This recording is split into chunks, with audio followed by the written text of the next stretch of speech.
बहुत समय पहले की बात है। एक घना जंगल था जहां पक्षियों की आवाज और पेड़ों की सरसराहट ही एकमात्र संगीत हुआ करती थी।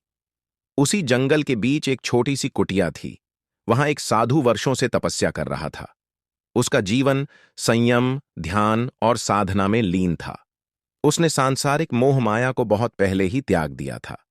गांव के लोग कभी कभी उसके दर्शन के लिए आते थे, लेकिन अधिकांश समय वह अकेला ही तप करता था।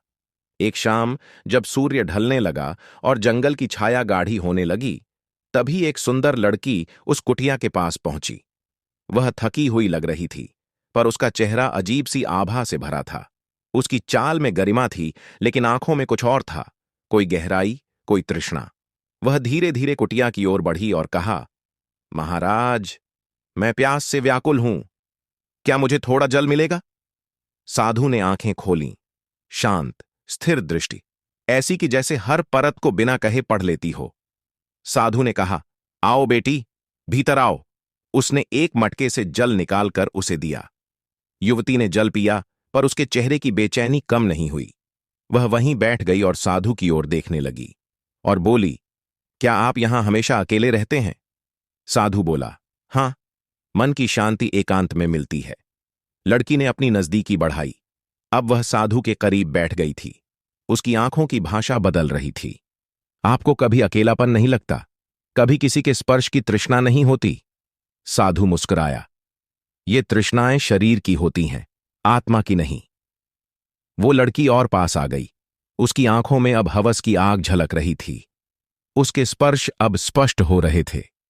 अगर मैं कहूं कि मैं आपको अपने साथ चाहती हूं, उसने धीमे स्वर में कहा। साधु अब भी शांत रहा। मैं जानता हूं तुम कौन हो, उसने शांत स्वर में कहा। लड़की ठिठक गई।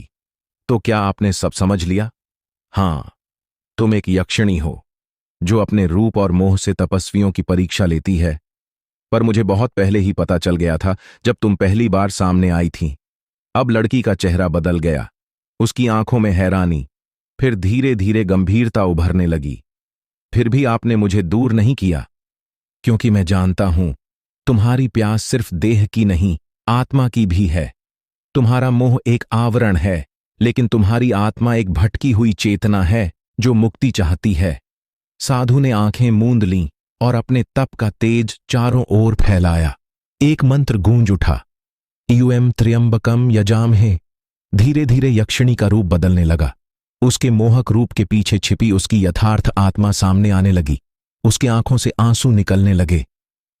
आपने मेरी आत्मा को देख लिया, और पहली बार मुझे किसी ने मेरी भीतर की पीड़ा समझी। साधु ने अपना हाथ उसके सिर पर रखा और कहा, अब तुम स्वतंत्र हो। तुम्हारी हवस अब शांत हो चुकी है, क्योंकि तुम्हें वह मिल गया है जिसकी तुम्हारी आत्मा को वास्तव में प्यास थी, शांति और समझ। अब वह यक्षिणी एक उज्ज्वल आत्मा बन चुकी थी, और वह प्रकाश बनकर आसमान में विलीन हो गई। जंगल की हवा अब थोड़ी हल्की हो गई थी। साधु फिर ध्यान में चला गया, पर उस दिन से उसकी साधना और भी गहरी हो गई, क्योंकि उसने एक आत्मा को मुक्ति दिलाई थी।